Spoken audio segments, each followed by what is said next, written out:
स्वागत है आपका आपके अपने YouTube channel Divya Ayurvedic centre BMS में। फ्रेंड्स, मैं हूं सुनील। हम पढ़ रहे थे दर्शन को। पिछले लेक्चर में हमने जाना था कि दर्शन क्या होता है, दर्शनों की उत्पत्ति क्या होती है और दर्शनों के भेद क्या होते हैं, आस्तिक दर्शन और नास्तिक दर्शन। और ये आस्तिक दर्शन क्या होता है, नास्तिक दर्शन क्या होता है, ये हमने देखा था। आज हम पढ़ने वाले हैं इसी में से एक। यहाँ पर हमने एक टेबल में भी देखा था। आस्तिक दर्शन 6 होते हैं, इसलिए इन्हें हम षट दर्शन कहते हैं। और नास्तिक दर्शन 3 होते हैं, इसलिए हम इन्हें 3 दर्शन बोलते हैं। ठीक है, इनमें कौन कौन से दर्शन आते हैं? न्याय दर्शन, वैशेषिक, सांख्य, योग, मीमांसा और वेदांत दर्शन, ये आस्तिक दर्शन होते हैं।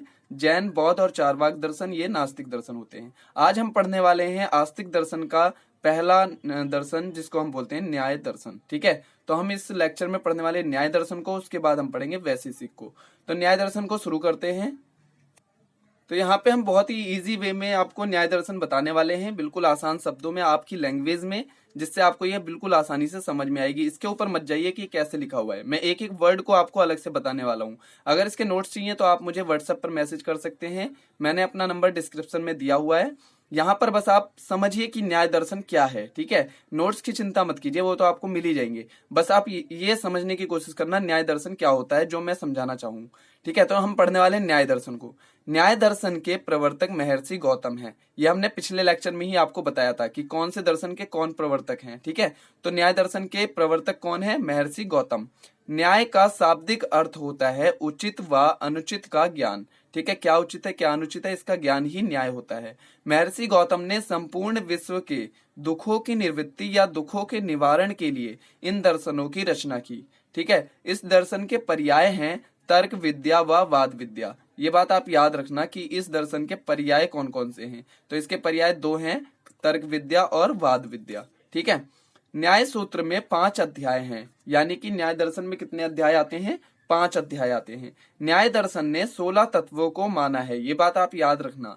न्याय दर्शन ने कितने तत्वों को माना है? तो न्याय दर्शन ने 16 तत्वों को माना है। और वो तत्व कौन कौन से हैं? तो पहला है प्रमाण, दूसरा है प्रमेय, तीसरा है संशय, चौथा है प्रयोजन, पांचवा दृष्टा, ठीक है, छठा है वाद, सातवां है जल, आठवां है विवरण, नौवां है सिद्धांत, 10वां है अवयव, 11वां है तर्क, 12वां है निर्णय, 13वां हेत्वाभास, 14वां छल, 15वां जाति, 16वां है निग्रह स्थान। ठीक है, ये 16 तत्व हैं जो न्याय दर्शन ने माने हैं। ठीक है, अगर आपको ये बहुत ही ज्यादा हार्ड लग रहे हो तो इसको आप ना भी याद करें, इतना याद रखना कि 16 तत्वों को माना है हमारे न्याय दर्शन ने। ठीक है, इसके बाद क्या है? न्याय दर्शन जो है वो राग द्वेष का मूल कारण क्या होता है? मिथ्या ज्ञान। ठीक है, राग द्वेष का मतलब क्या हो गया? छल कपट। ठीक है, तो उसका कारण क्या हुआ? मिथ्या ज्ञान। अगर हमें पूरा किसी चीज का ज्ञान नहीं है तो हम छल कपट ही करेंगे। तो राग द्वेष का मूल कारण है मिथ्या ज्ञान। इसी मिथ्या ज्ञान की निवृत्ति या निवारण करना ही इस दर्शन का मुख्य उद्देश्य है। ठीक है, यानी कि जाहिर सी बात है, न्याय दर्शन हमें उचित और अनुचित का ज्ञान कराएगा। उचित अनुचित का ज्ञान हो गया तो हमें मिथ्या ज्ञान हमारा मिट जाएगा, और जिससे क्या होगा? राग द्वेष भी खत्म हो जाएगा। तो इसके निवारण के लिए ही इसका निवारण ही इस दर्शन का मुख्य उद्देश्य है। यह दर्शन आरंभवाद को मानता है, यानी कि कैसे कोई चीज आरंभ हुआ है उस थ्योरी को यह मानता है। जैसे आरंभवाद के अनुसार यह संसार विभिन्न परमाणुओं से मिलकर बना है। आरंभवाद यही मानता है कि यह संसार विभिन्न परमाणुओं से मिलकर बना है। एक परमाणु मतलब एक परमाणु दूसरे परमाणु के साथ मिलकर, ठीक है, एक परमाणु दूसरे परमाणु के साथ मिलकर द्वैडुक की उत्पत्ति करते हैं। ठीक है, यानी कि एक परमाणु और एक परमाणु मिलकर द्वैडुक परमाणु मतलब कि 2 परमाणु बनाते हैं, और 3 परमाणु मिलकर त्रिडुक परमाणु की उत्पत्ति करते हैं। ठीक है, यानी 3 परमाणु मिलकर क्या बनाएंगे? त्रिडुक परमाणु बनाएंगे। ठीक है, उसके बाद है इसके बाद इस प्रकार महाभूतों की सृष्टि के पश्चात संपूर्ण विश्व का विस्तार हुआ। ऐसी परमाणु परमाणु मिलकर महाभूतों के से द्वारा इस सृष्टि इस विश्व का विस्तार हुआ। न्याय दर्शन ने 4 प्रमाण को माने हैं। मैंने आपको पहले ही बताया था कौन से न्याय दर्शन मतलब कौन से दर्शन ने कौन से प्रमाणों को माना है। तो जो न्याय दर्शन है उसने सबसे पहले प्रत्यक्ष प्रमाण को माना है। किसको माना है? प्रत्यक्ष प्रमाण। दूसरा है अनुमान प्रमाण, तीसरा है आप्तोपदेश, और चौथा है उपमान प्रमाण। इन 4 प्रमाणों को न्याय दर्शन ने माना है, ये बात आप याद रखना। ठीक है, तो हमने क्या क्या पढ़ा इस दर्शन में? न्याय दर्शन में हमने यह पढ़ा कि यह दर्शन हमें उचित और अनुचित का ज्ञान करवाता है। ठीक है। ये 16 तत्वों को मानता है। इसके प्रवर्तक कौन है? तो इसके प्रवर्तक महर्षि गौतम है। और यह इसका पर्याय कौन कौन सा है? तो वाद विद्या और तर्क विद्या इसके पर्याय हैं, ठीक है।